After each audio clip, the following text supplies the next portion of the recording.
네, 감사합니다. 이제 그러면 원장님 말씀하신 대로 저희가 이제 지원을 하면서 본격적으로 커먼 앱을 쓰는 방법과 특히 EC라든지 Additional Information 섹션을 어떻게 좀 전략적으로 작성을 해야 대학 입시를 조금 더 저희가 유리하게 접근할 수 있는지에 대한 말씀 드리도록 하겠습니다. 그래서 기본적으로 또 다들 뭐 익숙하시긴 하실 텐데요. 커먼 앱이 무엇인지에 대한 개요 전반적인 안내 드리고 그리고 나서 액티비티스랑 Additional Information 섹션에 대한 말씀 드리도록 하겠습니다. 그래서 커먼앱 같은 경우는 뭐 미국 대학을 생각하시는 학생이나 학부모님들은 다들 익숙하실 거예요. 그래서 통합 온라인 원서 시스템이고요. 예전보다 점점 많은 대학들이 이 커먼 앱을 사용하고 있습니다. 그래서 미국 특히 뭐 프라이빗 스쿨에 지원하는 대학교들은 그런 대학교들은 그 커먼 앱을 예전부터 많이 사용해 왔고 요즘 갈수록 더 많은 주립 대학들도 이런 커먼 앱을 사용해서 학생들을 받고 있습니다. 그래서 예전에는 좀 주립대학은 자체 원서 시스템을 많이 이용했다면 점점 더 많은 주립대학들이 좀 학생의 풀을 넓히기 위한 목표도 있는 것 같아요. 그래서 이런 커먼 앱으로 학생들을 더 많이 받고 있고요. 그래서 커먼 앱을 통해서 우리가 지원할 수 있는 그 대학교 수는 최대 20개까지입니다. 그래서 보통 20개를 좀 더 넘게 지원하거나 이런 학생들은 그 자체 원서를 쓰는 대학교들을 일부 또 따로 지원을 하고 또 커먼 앱을 쓰는 대학들만 여기서 또 지원을 하는 경우도 있습니다. 그래서 뭐 8월에 저희가 이제 커먼 앱그 작성을 시작할 수 있는데요. 그때부터 좀 관심이 있는 대학이 있다면 미리미리 들어가셔서 그 관심 대학으로 추가를 하시고 또 어떤 대학들이 커먼 앱을 쓰고 또 쓰지 않는지를 확인해 주시면 좋을 것 같아요. 그래서 뭐 그 커먼 앱은 기본적인 정보들은 다 똑같이 들어가고요. 대신 이제 우리가 고르는 대학에 따라 대학의 추가적인 퀘스천이라든지 뭐 서플먼트라든지 레코멘데이션 이런 것들을 별도로 묻는 대학들이 다 다르잖아요. 그래서 대학교 별마다 별도로 요구하는 정보는 그 커먼 앱 하단 부분에 아니면 저희가 또 다른 탭에서 이런 것들을 기입할 수 있는 칸이 좀 마련이 되어 있습니다. 그래서 시스템 자체는 좀 굉장히 직관적이고 어려울 게 없지만 이거 이제 저희 입장이고요. 이제 저희는 매년 커먼 앱을 쓰다 보니, 근데 올해 뭐 처음으로 지원을 하시다거나 이러면은 조금 어색할 수 있고 그렇기 때문에 좀 미리미리 들어가셔서 어색함을 많이 줄이시고 좀 이렇게 친숙해지시면 나중에 저희가 막상 그 지원하기 전에 좀 허둥지둥 되는 그런 어떤 과정들을 줄일 수가 있을 것 같습니다. 그래서 일단 저희가 그 커먼 앱을 쓸 때 가장 중요한 것은 학교별로 데드라인을 맞춰야 되는 거겠죠. 그래서 ED, EA 그리고 Restrictive Early Action을 한다든지 RD 지금 학교마다 그 admission 저기가 다 다르니까요. 그런 것들을 좀 미리 확인하셔서 예를 들면 뭐 ED나 EA 같은 경우도 다 똑같이 뭐 11월 1일에 마감을 하진 않고 조금씩 날짜가 차이가 있을 수 있거든요. 그래서 Regular Decision도 마찬가지고 1월 1일에 마감하는 대학이 있고, 뭐 5일, 8일, 10일 이런 식으로 각기 다르기 때문에 우리가 커먼 앱에 대학을 추가하면서 이런 것들은 별도로 좀 노트 테이킹을 하셔가지고 좀 기억을 해주시면 좋을 것 같습니다. 그리고 또 커먼 앱을 작성하기 전에 이런 아래 리스트들이 조금 확실하게 나와 있으면 아무래도 이것도 더 도움이 될 텐데요. 지금 말씀드린 대로 각 대학교별로 우리가 마감하는 날짜가 다르니까 데드라인 꼭 확인해 주시고 그다음에 본인의 레주메를 통해서 어떤 활동들이 좀 우선시 돼야 되고 조금 더 강조가 돼야 되는지 이런 것들을 미리 약간 이런 리스트를 만들어 두시면 그거를 그냥 이제 커먼 앱에 좀 옮겨오면 되는 거니까 이것도 확실히 타임 세이빙 측면에서는 유리할 수 있겠죠. 그리고 커먼 앱에 우리가 들어가면 마지막 부분에 에세이를 쓰는 칸이 있잖아요. 그래서 모든 대학과 상관없이 그러니까 퍼스널 세이먼트라는 650자 에세이는 기입을 해야 되기 때문에 이런 것들은 아무래도 우리가 단기간에 쓰기보다는 좀 많은 시간과 노력과 또 그런 어떤 계속 이렇게 리비전 과정을 통해서 퀄리티를 계속해서 업그레이드 해야 됩니다. 그래서 더 농익은 에세이일수록 이런 과정들을 많이 거친 에세이이기 때문에 이것도 미리 우리가 가능하면 여름 이후부터 계속 연습을 하고 좀 보완해가는 작업들이 필요할 것 같고요. 또 커먼 앱에서 추천인 선정이나 또 그 선생님의 이메일 주소를 적어서 요청할 수 있기 때문에 이런 것들도 미리 리스트를 확보해 두시면 좋을 것 같습니다. 그리고 모든 이제 평행 점수라든지 아니면 토플 아이엘츠 국제 학생들의 경우 반드시 점수를 내야 되니까 이런 부분도 좀 확인을 해주시고요. 또 뭐 UT 어스틴 같은 경우는 IELTS를 아예 받지를 않습니다. 그래서 토플만 받고, 그래서 이것도 대학교에 따라 어떤 학생들에게 또 영어 점수를 웨이브해지는지, 또 어떤 성적만 받는지에 따라 폴리시가 좀 다르기 때문에 이런 부분도 좀 미리미리 확인을 해 두셔야 되고요. 영어도 그렇지만 다른 성적도 오래된 성적은 받지 않는 경우가 있죠. 그래서 이런 것도 미리미리 확인을 해주시면 좋을 것 같습니다. 그래서 커먼 앱을 본격적으로 작성하기 전에 이런 준비 사항이 있다는 말씀 좀 드리고 싶고요. 이것도 좀 많이 질문하시는 부분이라 가져왔는데요. 커먼 앱 부분에 이제 개인 정보를 넣으면서 혹시라도 그 파이낸셜 에이드 관련해서 지원을 할 생각이 있니? 라는 질문을 하기도 합니다.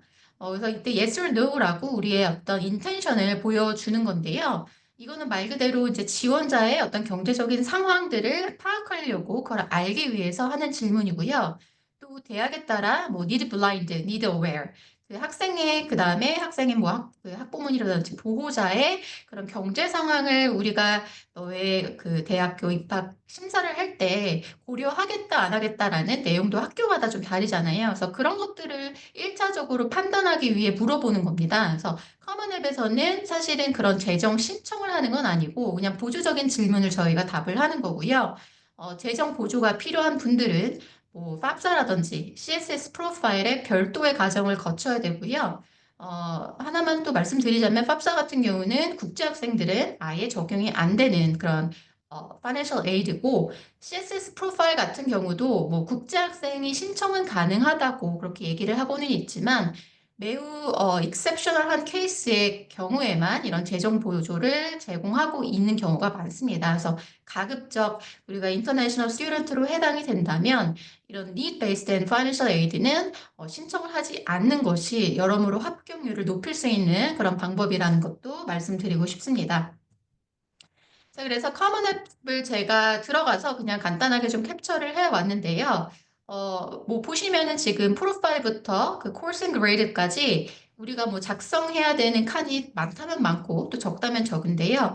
지금 그 7번째 나온 코र्스 앤 그레이드는요. 모든 대학들이 다 요구하지는 않습니다. 그래서 특정 대학들이 학생이 9학년 때부터 들었던 과목 성적을 따로 이렇게 기입을 하게끔 요구하는 학교들이 있거든요. 그래서 그런 학교들은 우리가 커먼 앱을 다 작성했더라도 이거를 본인이 오피셜 그 트랜스크립을 학교에서 받아와서 정확하게 과목명이라든지 그레이드, 뭐 years 이런 거 틀리지 않고 그런 기입해야 되는 것들이 필요한데요.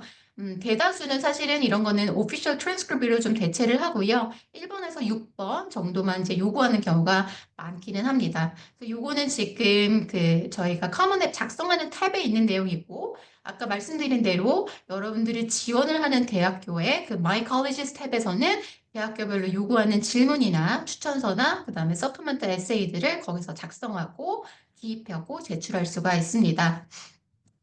자, 그래서 제가 처음부터 어떤 내용들이 있는지 좀 간략하게 설명을 해드릴게요.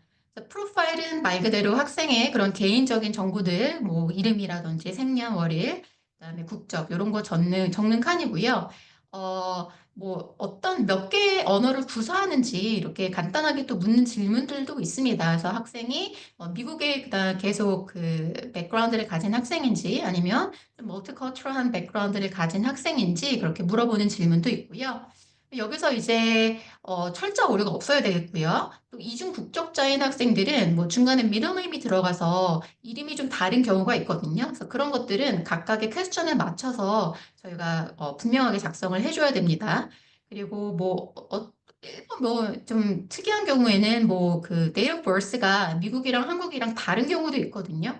이런 것들은 하나로 좀 통일을 해서 웬만하면 트랜스크립이랑 같은 date of birth를 적어주고 혹시라도 이게 약간의 컨퓨전이나 어떤 뭐 문제를 일으킬 것 같다라는 느낌이 드신다면 additional information이라든지 이런 섹션에다가 별도로 그 관련 어떤 정보들을 주는 것이 안전하다고 할 수 있겠죠.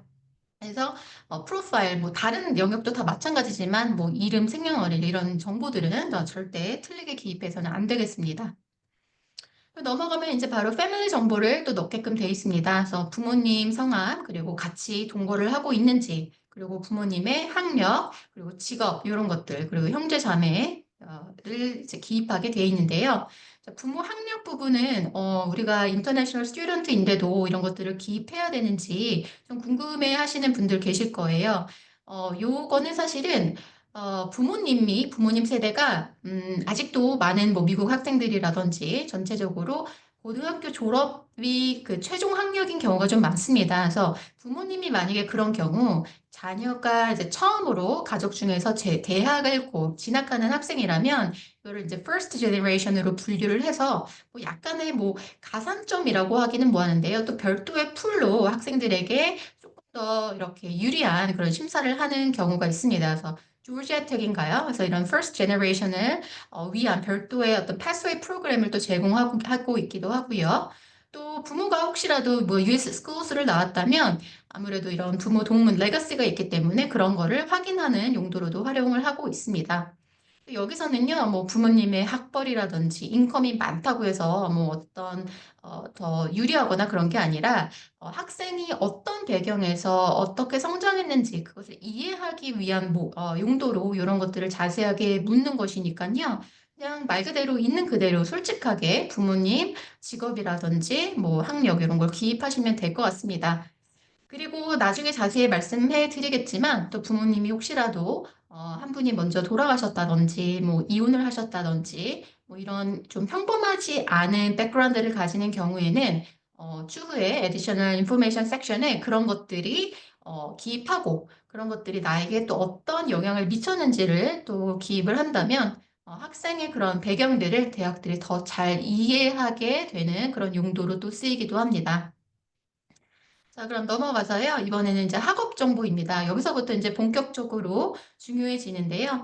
학생 그 education 섹션에 가보면은 지금 학생이 재학 중인 고등학교나 혹시라도 그 전에 몇 번의 전학이라든지 뭐 gap year가 있었다면 그런 것들을 묻는 질문도 있고요. 그리고 언제 졸업을 하고 지금 혹시라도 고등학교 외에서 외부적으로 근처에 뭐 커뮤니티 컬리지라든지 아니면 대학에서 듀얼 인로먼트나 뭐 크레딧을 제공하는 수업을 듣고 있다면 그런 것들도 다 나열을 하게끔 합니다. 또한 학생이 지금 고등학교에서 받고 있는 성적, GPA랑 학년 성착, 그리고 지금 듣고 있는 과목, 그리고 5개 정도의 수상 실적을 기입하게 돼 있는데요. 이 학년 속차 같은 경우는 요즘 많은 미국 고등학교들이 이거를 제공하지 않고 있습니다. 그래서 왜냐하면 아무래도 탑 5%라든지 이렇게 상위 랭킹이 된 학생들에게 더 유리한 건 사실이잖아요. 그런데 또 고등학교 입장에서는 당연히 모든 학생들에게 똑같이 좋은 기회를 주고자 하는 마음이 있기 때문에 이런 어떤 랭킹이라든지 이런 것들은 좀 제공하지 않는 대학교들이 많습니다. 그래서 그럴 경우에는 우리가 not applicable 아니면 이런 거 제공하지 않는다라는 항목에 이렇게 틱을 표시를 해주시면 되고요. 여기서 대학교가 가장 눈여겨보는 부분은 지금 학생이 테이킹하고 있는, 수강하고 있는 가장 most recent year courses인 것 같아요. 그래서 12학년이 돼서 1학기가 좀 끝나는 그 시점에 우리가 지원을 하다 보니까 학생들이 지금 그 지원하는 그 시점, 그리고 그 이후에도 1학기, 2학기 동안 얼마나 좀 어렵고 리거스한 그런 과목들을 택하는지를 한눈에 바로 바라볼 수 있게 되는 그런 리스트거든요. 그래서 어떻게 보면 이제 성적표에 거기까지는 안 나올 수 있잖아요. 9학년에서 11학년까지는 이렇게 성적표에 다 나와 있지만 지금 12학년은 어떻게 보면 in progress이기 때문에 그 성적표에 안 나오는 경우도 있어서 이런 것들을 좀 별도로 기입하게 그렇게 하고 있고요. 중요한 거는 우리가 12학년이라고 해서 갑자기 쉬운 과목들로 가면 안 되고 더 많은 AP와 Honors 이런 것들을 테이크하면서 굉장히 내가 스스로 나를 도전하고 계속 어려운 것들을 이렇게 알아보고 노력하고 이렇게 발전해 나가고 있다는 것들을 이 코र्스 리스트를 보면서도 대학은 한눈에 알아볼 수가 있습니다. 그래서 또 중요한 거는 그 이과나 문과 상관없이 굉장히 밸런스된 그런 코어 서브젝트는 필수적으로 들어가야 되고요. 세컨 랭귀지는 우리가 만약에 인터내셔널 스튜던트, 코리안 스튜던트를 지원한다면 한국 국어가 제2 외국어에 해당이 될 거고요. 그렇지 않다면 많은 학생들이 또 스페니쉬를 세컨 랭귀지로 많이 테이크하기도 합니다. 그리고 또 과목들이 자기가 그래도 전공하고자 하는 분야나 그런 토픽이랑 좀 관련이 있어야지 전혀 생뚱맞은 그런 과목들로 또 구성이 되면 이것도 약간의 퀘스천 마크를 일으킬 수 있기 때문에 이런 코र्스 셀렉션은 매우 중요하고요. 지금 이미 뭐 12학년 과목 선택이 거의 좀 끝나는 시점일 것 같은데요. 그래서 이것도 좀 전략적으로 저희가 선택을 해야 됩니다. GPA 같은 경우도요, 뭐, out of 4, 5, 뭐, 100, 그래서 여러 그 어떤 스케일을 주면서요, 학교에서 제공하는 그 스케일에 맞춰서 적게끔 하고요. 또 웨이티드랑 어느 웨이티드를 선택을 가능한 그런 옵션을 주고 있습니다. 그래서 학교에서 만약에 둘 다 제공한다면, 뭐, 하나를 더 선택한다고 해서 나쁜 건 아니고요. 그래서 본인이 좀 유리하다고 생각하는 그런 GPA를 적으면 될 것 같습니다. 어차피 나중에 트랜스크립트를 받아보면 거기에 weighted, unweighted가 나와 있을 테니까 뭐 요거는 크게 중요한 것 같진 않고요. 우리가 GPA를 볼 때 대학에서 아까 원장님도 말씀하셨지만 절대적인 GPA보다는 학생이 어떤 과목을 어떻게 점점 프로그레시브하게 점점 어려운 과목들을 택하며 또 어떤 관련된 과목들을 했는지가 훨씬 더 중요하니까요. 무조건 GPA만 그렇게 우리가 볼 것이 아니라 그런 컨텍스트, 그런 아카데믹한 그런 챌린지를 계속 이어가는 게 절대적으로 너무 중요하다고 할 수 있습니다. 에듀케이션 칸을 우리가 필라트 하면서 마찬가지로 여기서도 정확하게 기입하는 게 가장 핵심입니다. 그래서 학생들은 아직 좀 어리다 보니까 조금 이런 거에 대해서 중요성을 좀 간과하는 경우도 저희가 가끔 있다금 볼 때가 있습니다. 그래서 본인이 기억하는 대로 요거를 그냥 작성을 한다든지 아니면 학생이 클래스 랭크를 오피셜하게 제공하지 않는데 그때 뭐 잠깐 들었던 거를 바탕으로 이렇게 쓰면 이게 만약에 나중에 이게 정말 정확한 정보가 아닐 경우에 학생이 적은 다른 칸에 대한 신빙성도 굉장히 떨어질 수가 있기 때문에 여기서는 정확성 그리고 일관성이 굉장히 중요하다고 할 수 있겠고요.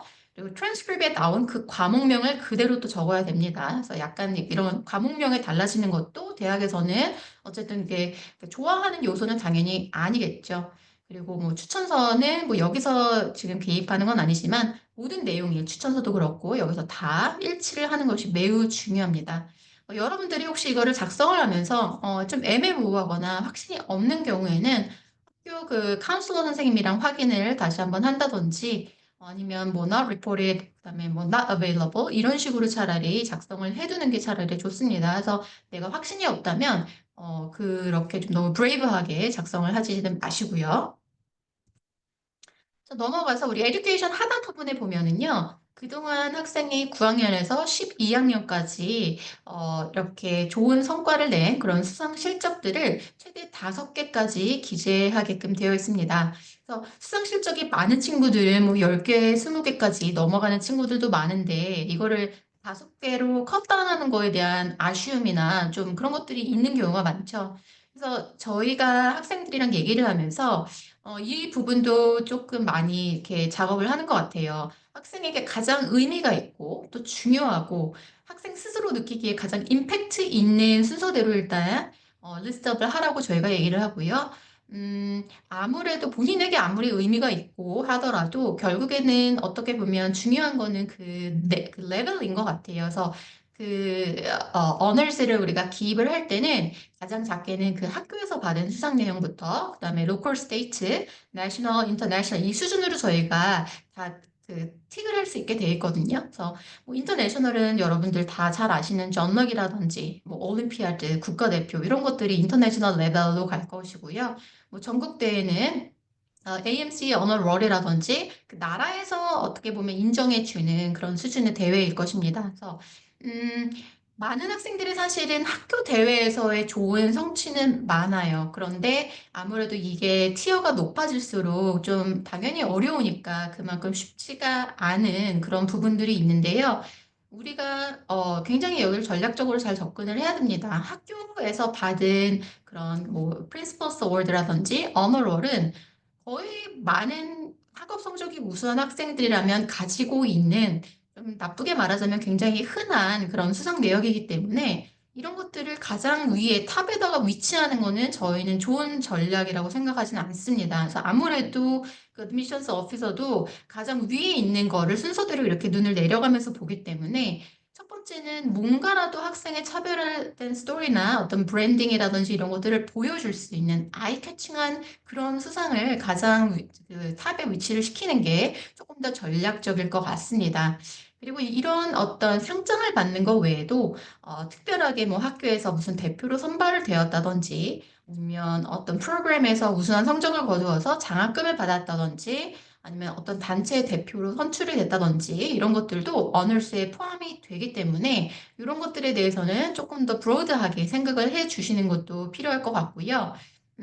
아무리 봐도 나는 5개로 요약하기에는 너무 아쉽다. 나의 전공이라든지 나의 탤런트를 내가 보여줄 수 있는 것들이 뭐 2개나 3개가 더 많다. 그러면은 이런 것들은 당연히 저희가 additional information을 통해서 또 부각을 할 수 있고 아니면 또 그 퍼스널 스테이트먼트라든지 에세이에도 뭐 관련 내용을 적을 수도 있겠죠. 그래서 5개로 이렇게 압축을 시켰다라는 거는 가장 의미 있는 5개만 선별해서 우리에게 보여달라라는 그런 의도가 있는 거기 때문에 전략적으로 이 5개를 리스트업을 해서 커먼 앱에 작성해 주시기를 바랍니다. 자, 그래서 여기서도 팁을 조금 더 드리자면요. 대회 그 명을 우리가 기입을 할 때는요. 그냥 대회 명을 뭐 예를 들면 에크로님에서 약어를 쓴다든지 이런 것들은 가급적 피해 주시는 게 좋습니다. 그래서 어떤 경위로 상을 받게 됐고 또 이게 예를 들면 어떤 학생이 가진 배경, 맥락과 좀 연결이 돼야 되겠죠. 그래서 기재란이 만약에 좀 부족하다면 마찬가지로 또 additional information에 그런 것들 내가 어떤 걸로 선발이 돼서 어떤 상을 받았다라고 추 정보를 주셔도 되고요. 단순히 그냥 대회의 상 이름만 나열하는 게 아니라 내가 어떻게 선발됐고 어떤 기여를 했다. 그리고 이거의 경쟁률은 뭐 100대 1이었다. 이런 식으로 좀 숫자가 들어간다든지 그러면은 아무래도 조금 더 눈에 띌 수 있겠고요. 그래서 아까 원장님도 잠깐 말씀하셨지만 이제 대학은 단순히 achievement라든지 요것만을 절대 보지 않습니다. 학생이 그런 성과와 성취를 내기 위해서 어떤 파운데이션을 가졌고 어떤 교육이나 어떤 경험을 했고 또 이것과 관련된 에비던스가 있는지를 확인하기 때문에요. 그런 것들을 내가 굉장히 설득력 있게 보여주는 게 핵심입니다. 그래서 그냥 내가 이거 받았으니까 다 이렇게 나열하자. 이런 식으로 단순하게 하지 마시고, 학생이 가진 전투적인 내러티브나 브랜딩을 바탕으로, 이거는 내가 여기 하면은 확실하게 여기에 대한 내가 프로피션시나 그런 뭐 우수한 능력을 가지고 있다는 걸 증명할 수 있겠다라고 판단이 될 때 전략적으로 이렇게 기입을 해주시는 거를 추천해 드립니다. 지금 퀘스천이 조금 몇 개 보이는데요. 제가 일단은 설명회를 좀 계속 이어가고 나중에 한꺼번에 질문에 대한 답변을 드리도록 하겠습니다. 네, 넘어가고요. 자, 그러면 에듀케이션 끝났고, 에듀케이션이 좀 파트가 확실히 긴 것 같아요. 그리고 나면 이제 학생이 여태까지 치러온 어떤 시험 성적, 결과 같은 거를 기입할 수 있는 칸이 나옵니다. 그래서 여러분들이 여태까지 봤던 시험 점수, SAT, ACT, APIB, TOEFL, IELTS 이런 점수들을 기입할 수 있는 그런 곳이고요. 많은 대학들이 여기서는요, 학생이 직접 그 점수를 그 원서에다가 self report 형식으로 기입할 수 있게끔 해두고 있습니다. 그리고 나서 오피셜한 테스트 스코어는 컬리지 보드를 통해서 우리가 거의 대다수 학교는 입학이 되고 나서 합격 발표 후에 공식적으로 제출을 요구하는 경우가 많은데요. 일부 대학교들은요, 아직도 우리가 대학을 지원하면서 바로 그 시점에서 바로 그냥 오피셜 그 스코어를 보내라고 얘기를 하는 경우도 있고요. 아니면 그 데드라인에 맞춰서 점수가 우리에게 도착해야 된다라고 요구하는 대학교 있고요. 뭐 2주일 정도를 주는 대학교들도 있고. 그래서 이게 대학교마다 좀 천차만별입니다. 그래서 이런 것들은 좀 별도로 표시를 해 두고요. 어, 그런 특이한 바로바로 우리가 서미션 하면서 그 컬리지 보드에서 바로 스코어를 보내야 되는 대학교들은 그 데드라인을 맞춰서 우리가 아무리 원서를 작성해도 점수가 도착하지 않으면 incomplete 해가지고 아예 이걸 무효화시키는 경우도 있기 때문에 요거는 좀 별표를 쳐두고 반드시 그 데드라인에 맞춰서 학교에다가 점수를 오피셜로 제출하는 것을 저희가 좀 권장해 드립니다. 자, 그리고 요즘 다시 뭐 많은 학교들이 테스트 코र्스를 리인스테이트 하고 있지만 아직도 또 많은 대학교들은 테스트 옵셔널에 머물고 있는 대학교들도 많죠. 그래서 이런 대학교 같은 경우는 학생이 직접 점수를 낼지 말지 그런 옵션을 주겠다라는 것이지 점수를 내지 말라는 것은 또 아니거든요. 그래서 물론 본인이 점수가 경쟁력이 없고 그 학교의 어떤 데이터를 봤을 때 내가 현저하게 점수가 좀 낮은데 다른 부분에서 내가 이런 부분을 메이크업 할 수 있는 강점이 있다면 좀 전략적으로 점수를 제출하지 않는 것도 방법입니다. 그래서 그런 불이익은 절대 없지만 그래도 원장님 아까 말씀하신 대로 웬만하면 점수가 우리가 높은데 안 내는 학생들은 거의 없잖아요. 그래서 점수가 있다면 그 점수는 그래도 내는 게 좋다고 할 수 있겠죠. 그래서 SAT 시험 점수 우리가 기재할 때 많은 분들이 또 물어보십니다. 그래서 많이 보면 안 좋나요? 뭐 또 그 리딩 앤 라이팅이랑 매스랑 점수가 같은 날 다 높은 점수가 안 나오는데 이런 스포 스코어를 인정을 해주는지 그런 거 여쭤보시는데요. 거의 대다수 학교들이 스포 스코어를 받고 있습니다. 근데 만약에 스포 스코어를 우리가 인정하지 않는다라고 하는 대학교들도 아직 있기는 있습니다. 그래서 그런 대학들의 경우는 우리가 좀 더 정확한 정보를 확인하기 위해서 학교 웹사이트를 참고하는 게 가장 좋습니다. 그래서 그 테스팅 폴리시는 대학교마다 지금 매년 매년 많이 달라지고 있기 때문에 저희도 굉장히 자주 들어가서 계속 업데이트된 정보들을 확인하고 학생 및 또 학부모님들에게 안내를 하고 있거든요. 그래서 요거는 작년에 그랬으니 올해도 그러겠지라고 생각하시면 절대 안 되고 관심 있는 대학교 홈페이지에 들어가셔서 2025, 26 정보인지 확인하시고 그렇게 보는 게 확실히 가장 제일 정확한 정보일 것 같습니다. 자, AP 점수도, 뭐, IB라든지 그 탑티어 대학을 지원하는 학생들은 뭐, 최소 7, 8, 뭐, 10개 이상의 AP 시험을 보는 경우가 많습니다. 그래서, 당연히 뭐, all 5로 우리가 점수를 받으면 가장 좋겠지만, 뭐, 사실 AP 시험이라는 거는 그날 하루에 걸쳐서 그냥 점수가 나오는 거기 때문에 학생의 뭐, 컨디션이라든지 이런 거에 따라서 당연히 5점을 받을 만한 학생이었는데 뭐 4점을 받는다든지 이런 경우가 있습니다. 그래서 4.5점은 사실 대학에서는 그렇게 크게 크리티컬한 요일은 아니지만 만약에 내가 이거를 3점 이하로 받았다라고 하면 요거는 사실 뭐 좋은 점수라고 대학이 인정하지는 않잖아요. 특히 상위권 대학들은. 그래서 이런 대학에서는 차라리 점수를 리포트하지 않는 그런 방식을 택하고 내가 좀 점수가 잘 나온 그런 과목들 위주로 대학에 리포트하는 것도 좀 좋은 방법일 것 같고요. 자, 토플 같은 경우는 보통 대학교들이 105점, 110점 정도를 요구를 하는데요. 이제 학생들이 뭐 자기가 조금 더 영어 실력을 어필하고 싶어서 더 높은 점수를 받기 위해서 다시 한번 시험을 볼까요? 라고 또 문의하는 경우도 있는데요. 굳이 그럴 필요 없습니다. 학교에서 요구하는 그 미니멈 리퀘어먼트만 우리가 맞춘다면 그것보다 뭐 5점이 더 높아진다고 해서 입학에 유리하거나 절대 그렇진 않기 때문에 그 시간을 그냥 AP나 SAT 공부하는 데 쓰는 게 더 낫고요.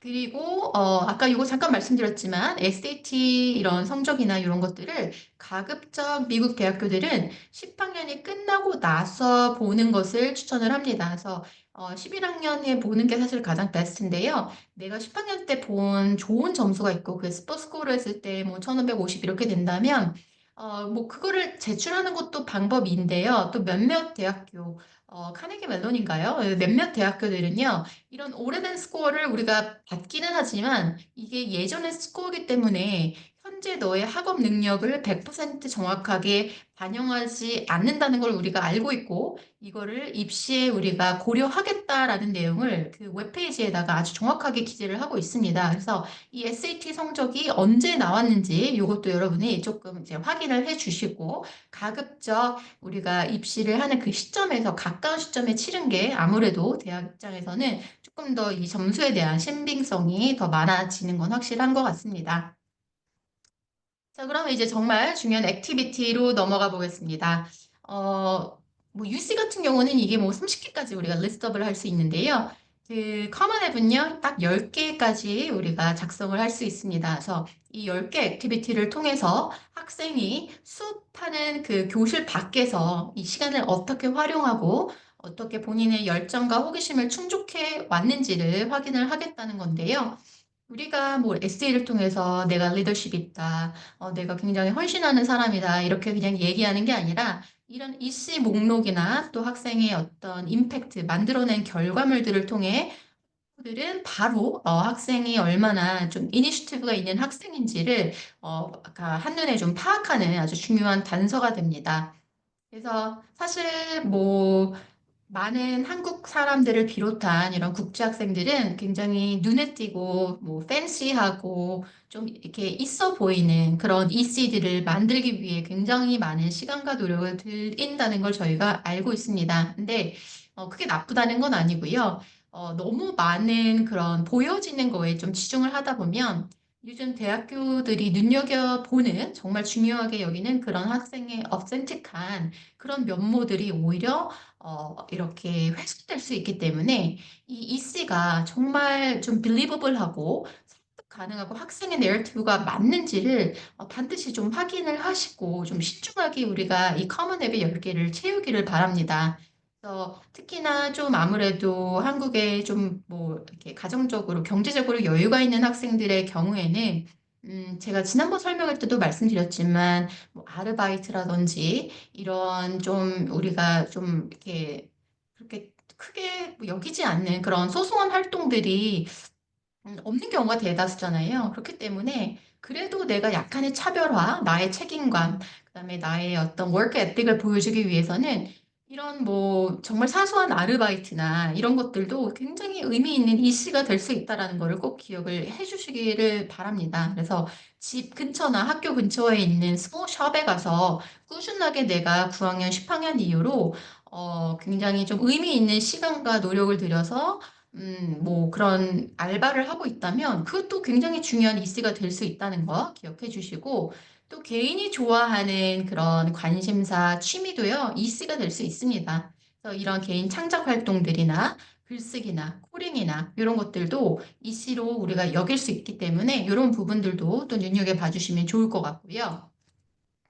언제나 말씀드리지만 10개를 꽉꽉 채우고 다 그거를 탑 티어로 올리는 그런 것보다는 우리가 뎁스라는 게 굉장히 중요한 것 같습니다. 자, 어드미션 오피서들은요, 매 입학 시즌마다 뭐 4만 개, 5만 개 이상의 이런 어플리케이션을 검토를 하죠. 그래서 어떻게 보면 이제 딱 보고도 그냥 알게 되는 것 같아요. 왜냐면 저희도 컨설턴트도 어떻게 보면 학생들의 그런 레주메나 이씨 목록을 보면 정말 학생이 이걸 좋아해서 했는지 억지로 대학 입시를 위해서 좀 필러로 채워 넣는지가 약간 보이긴 합니다. 근데 어드미션 오피서 입장에선 그걸 이제 업으로 하시는 분들이니까 그게 굉장히 잘 보일 거라는 생각을 저희도 해요. 그래서 이거를 억지로 있어 보이는 거 위주로 하는 게 아니라 그리고 일회성으로 잠깐 하루, 뭐 이틀 갔던 그런 것들을 여러 개 나열하지 마시고 좀 장기간 의미 있는 시간과 노력과 에너지를 들이고 결과물이 낸 것들 위주로 우리가 커먼 그 액티비티 섹션을 채워야 되겠죠. 그리고 아까 서두에 말씀드린 것처럼 학생이 지금 가지고 있는 그런 배경, 컨텍스트가 굉장히 중요하거든요.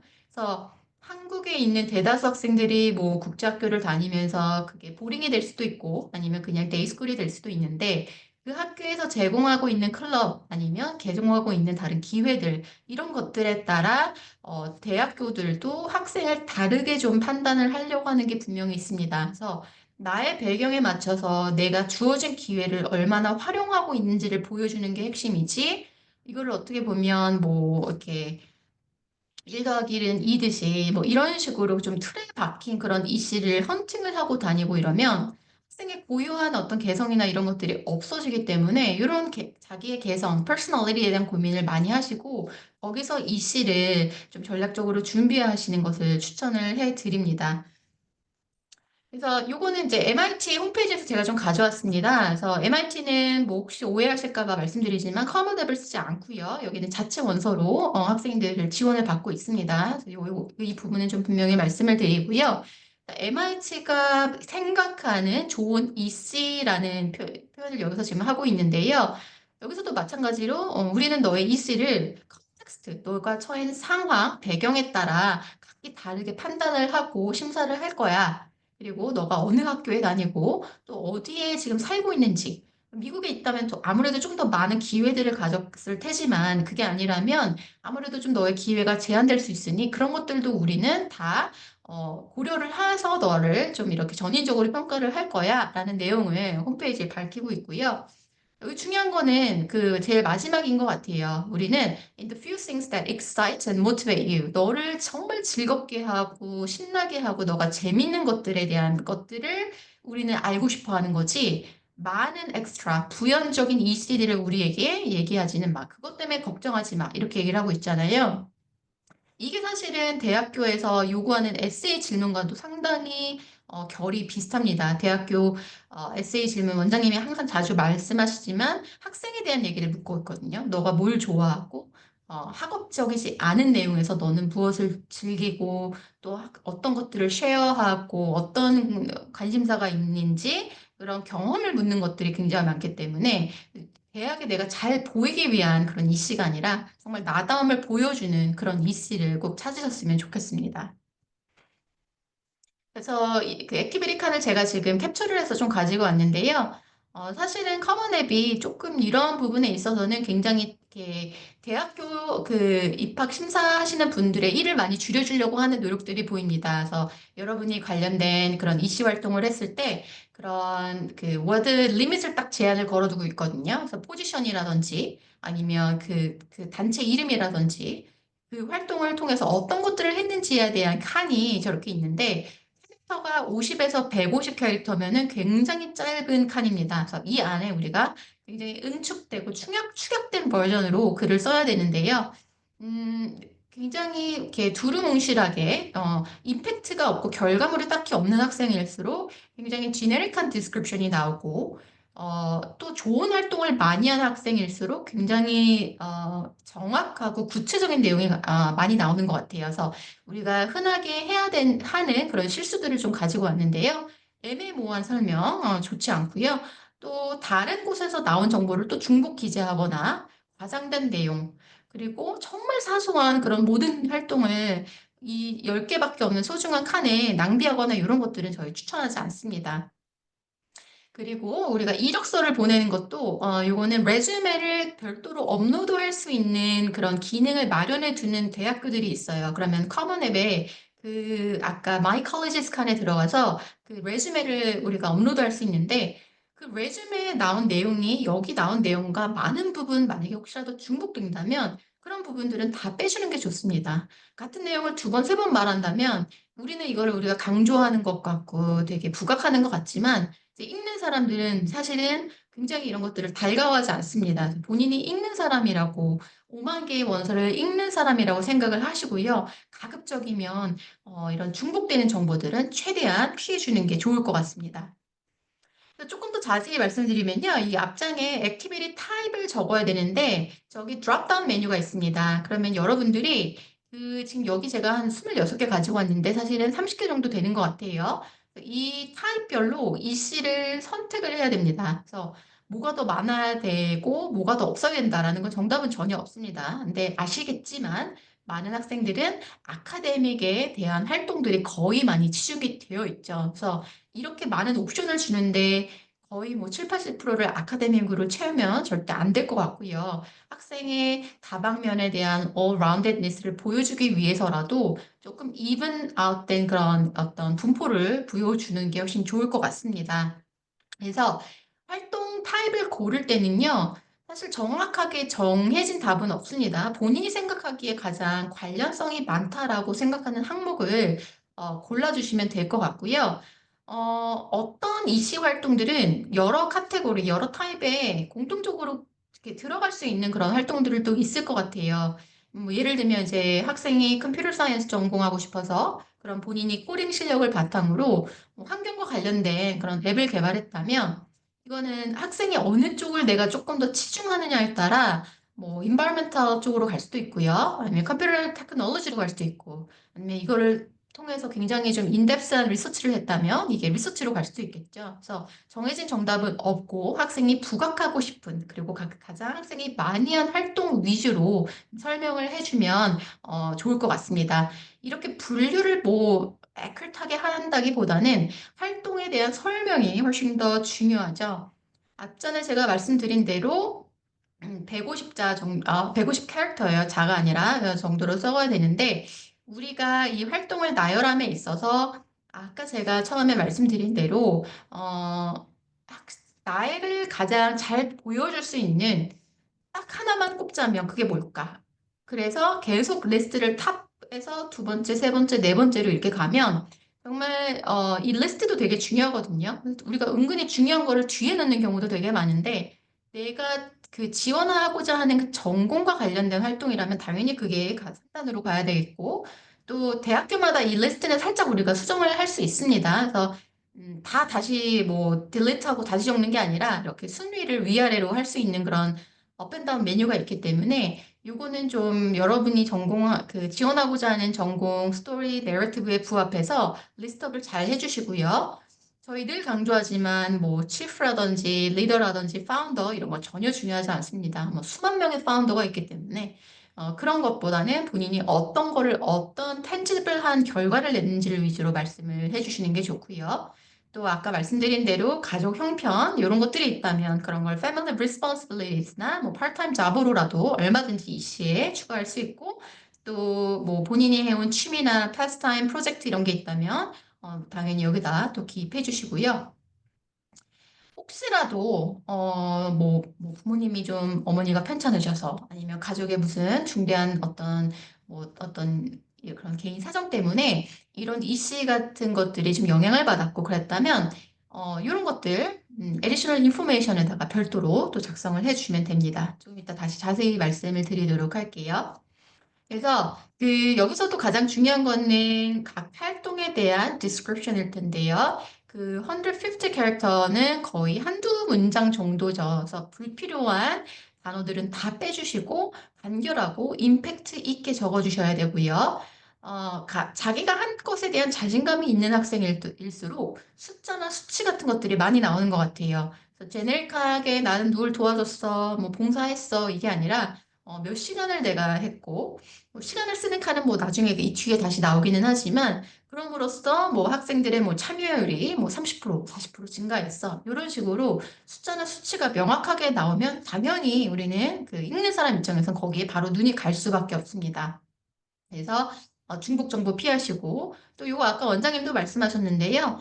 이거를 다 past tense 내가 그때 그거 했었다라고 쓰는 게 아니라 지금도 하고 있다면 반드시 현재 시제로 쓰는 것들이 더 좋겠죠. 그리고 또 어필을 하기 위해서 여기서 뭐 극단적인 언어로 막 이렇게 과장을 하는 친구들도 가끔 있는데요. 뭐 자기가 뭐 이런 퍼블티를 끝냈다 뭐 이런 식으로 쓰면 절대 안 되겠죠. 그래서 너무 과장된 그런 극단적인 언어는 가급적 피해 주시는 게 오히려 담백하고 좀 더 진실돼 보입니다.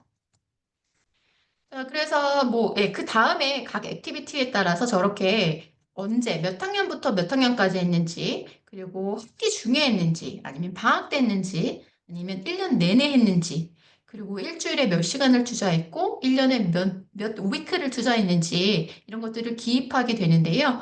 이 시간 관련해서 또 많은 어머니 학생들이 질문을 합니다. 그래서 뭐, 예를 들면 학기 중에는 이렇게 뭐 두세 시간을 하지만 방학 때는 훨씬 더 많은 시간을 쏟는데 그럼 이걸 어떻게 해야 되냐라고 물어보시는데요. 평균적으로 우리가 계산을 해서 작성을 해 주시면 됩니다.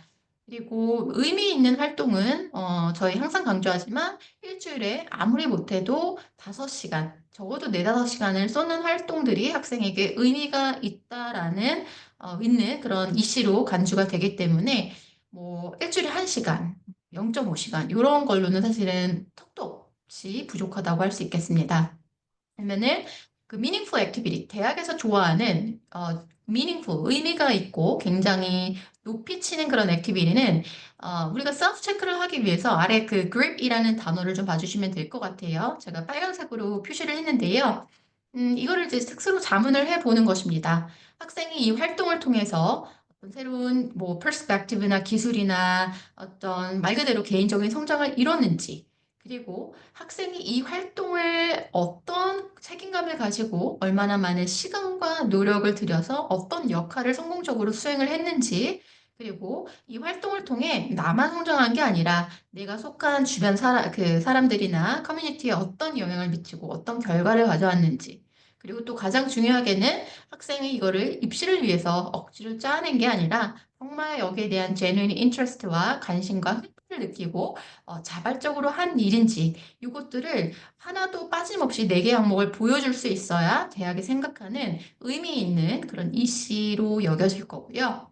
이렇게 의미 있는 이시를 우리가 만드는 과정에서 여기에 대한 더 많은 어떻게 보면 생각을 하면 우리의 디스크립션도 자연히 좋아집니다. 그래서 여기 제가 가지고 왔는데 그냥 학생들이 수업에서 학생들 정말 많은 학생들이 우리 튜터링 봉사를 하잖아요. 그래서 학생들이 학업에서 떨어 뒤처지지 않게 가르쳐 줬다. 이런 지네릭한 그런 묘사가 아니라 몇 학년 학생들이 떻게 하는 거에 내가 도움을 주었고, 그럼으로써 아이들의 성적이 평균적으로 몇 퍼센트 올랐다. 이런 식으로 수치화된 자세하고 좀 개인적인 경험과 어떤 임팩트를 담은 이런 디스크립션이 나올 수 있는 거겠죠. 그리고 그 밑에도 당연히 그냥 내가 이렇게 해서 기금을 마련했어가 아니라 펀드레이저를 통해서 얼마를 모았고, 이거를 장애인이나 이런 좀 약자들 중에서도 특히 누구가 있을 거 아니에요. 그래서 그냥 일반적인 약자가 아니라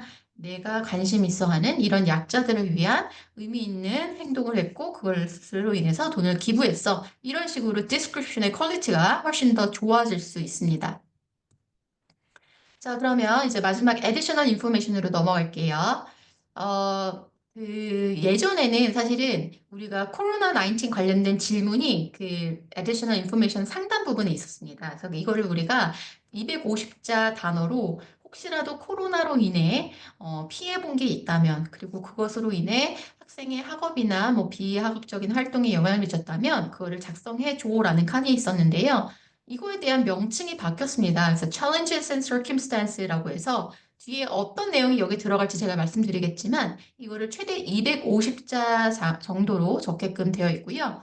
자, additional information은요. 올해 8월 이후로 650자에서 300단어로 그 공간이 축소되었습니다. 축소될 예정입니다. 그래서 아무래도 이제 650자니까 학생들이 굉장히 좀 불필요한 부연적인 설명이 너무 많다고 느낀 것 같아요. 그래서 핵심만 간추려서 쓰라라는 의미로 거의 반의 스페이스를 아예 확 줄여버렸죠.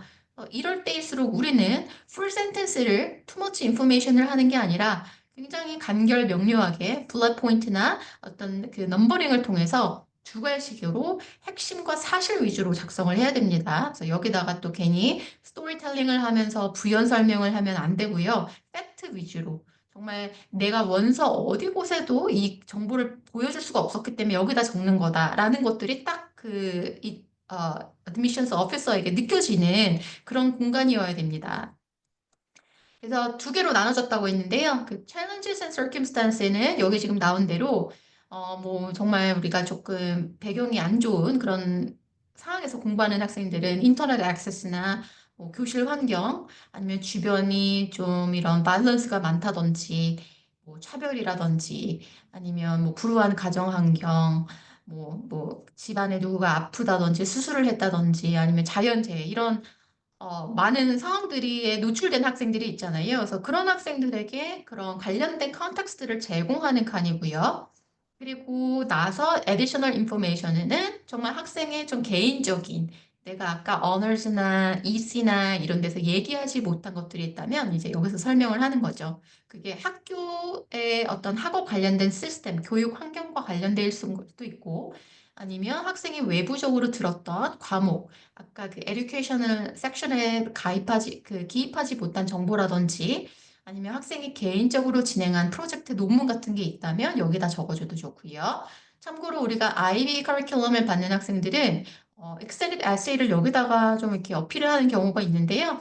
엄연히 말하면 이거는 학교의 school work입니다. 그래서 아무리 그게 어렵고 뭐 힘들고 많은 시간을 투자했다고 하더라도 이거는 뭐 어떻게 보면 학생의 그런 단독으로 한 프로젝트나 논문이라고 인정하지는 않기 때문에 이거는 additional information에 적으면 조금 이렇게 오히려 좀 조금 안 좋은 그런 결과를 낳을 수도 있기 때문에 굳이 이런 것까지 우리가 어필할 필요는 없을 것 같고요.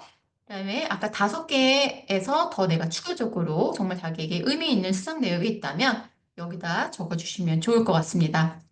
그래서 additional information에도 우리가 꼭 피해야 되는 그런 common mistakes 말씀드리자면 자, 또 personal statement 같이 그런 에세이를 또 쓰는 게 아닙니다. 여기서는 스토리텔링을 하지 않고요. 굉장히 짧게 축약된 자기 상황을 얘기를 해야 되고요.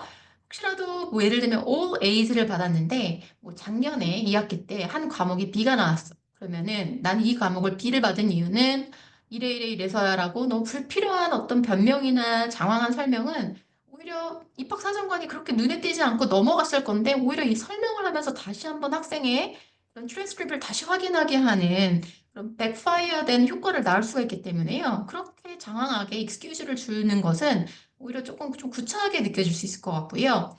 또 이제 학생들이 하는 저 얘기도 많이 하는데 선생님이 나를 좀 미워한다. 선생님이 좀 특이하다. 그래서 점수가 나빴다. 이런 얘기 하는데 뭐 우리한테는 컨설턴트한테는 얘기할 수 있겠지만 이거를 우리가 대학을 지원할 때 원서에 쓰는 것도 굉장히 좀 역효과를 낳을 수 있는 점을 꼭 기억해 주세요.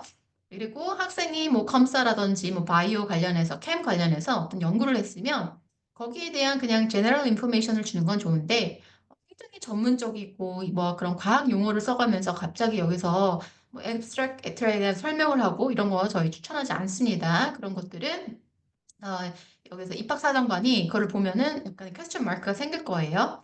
그리고 계속 말씀드리지만 작성한 내용, 딴 데 있는 내용, 레주메 있는 내용 반복하지 마시기 바랍니다. 반복하는 내용은 절대 그런 입시사정관들이 좋아하지 않는 넘버 원이 바로 그겁니다. 반복된 내용. 그래서 이런 애디셔널 코스 워크를 들었다든지 가족의 어떤 생계나 힘든 부모님을 위해서 패밀리 비즈니스를 위해 내가 시간을 투자했기 때문에 다른 이시를 할 수 있는 것들이 제한적이었다. 아니면 내가 다니고 있는 학교가 AP가 많이 없어서 내가 AP를 이렇게 많이 듣진 못했지만 외부의 어떤 교육 기회를 활용해서 내가 이거를 메이크업했다. 뭐 이런 내용들은 어디셔널 인포메이션에 충분히 들어갈 수 있는 내용입니다. 네, 그래서 이제 정리하겠습니다. EC는 사실은 가장 중요한 건 정확성, 일관성일 거고요. 그리고 우리가 많은 것보다는 깊이가 중요하다는 것. 그리고 단순히 나열하는 게 아닙니다. 학생의 내러티브, 또 학생의 그런 학업 성적이나 관심사, 그리고 에세이와 같이 얼라인돼서 굉장히 이렇게 일관적이고 이렇게 잘 연결이 되는 그런 내러티브를 커먼 앱에서 계속 보여줘야 되고요. 에디셔널 인포메이션 간략하게, 간결하게 쓰시라는 거 계속 말씀드립니다. 커먼 앱은 8월 1일에 열리니만큼 이때부터 가서 기본적인 정보들은 시간 걸리는 게 아니기 때문에 미리미리 좀 필아웃 해주시는 것도 좋을 것 같고요. 또 중요한 거는 제3자의 검토를 한 번쯤 꼭 받아보시기를 추천해 드립니다. 본인이 아무리 여러 번 봐도 놓치는 그런 타이포라든지 이런 사소한 에러들이 있거든요. 그래서 이런 것들은 또 제3자가 보면 바로 한눈에 이거를 또 지적을 해주기도 합니다. 그래서 이런 것들 꼭 받아보고 또 이거를 서밋하기 전에 우리가 PDF 화면으로 출력을 할 수도 있고 프리뷰를 할 수도 있기 때문에 이것도 가급적 그냥 서밋하지 마시고 두 번, 세 번 확인해서 어떤 잘못된 정보가 전혀 없이 그렇게 확인을 하고 이렇게 서밋하는 것을 추천해 드립니다. 그래서 오늘은 우리 커먼 앱 작성하는 방법에 대해서 좀 자세하게 설명을 드렸고요. 좀 요거 보신 분들에게 큰 도움이 되었으면 좋겠습니다. 아까 혹시 질문 주셨던 부분들이 있었던 것 같은데요.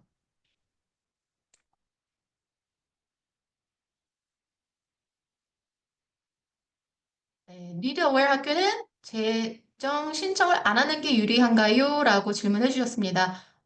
그렇죠. 리드 어웨어이라는 건 당연히 학생의 재정 상황을 어, 고려해서 입학 심사를 하겠다는 것이기 때문에 웬만하면 재정 신청을 안 하는 게 유리하고요. 셀렉티브한 여름 캠프는 honor activity 어디에 넣는 게 좋을까요? 이거는 사실은 액티비티에 넣는 게 좋겠죠. 근데 본인이 좀 판단하는 거에 따라 다를 수도 있을 것 같아요. 그래서 honor가 조금 부족하다면 그쪽으로 가도 되고, 뭐 다른 것과 또 연결성이 있다면 EC로 넣으셔도 될 것 같고요.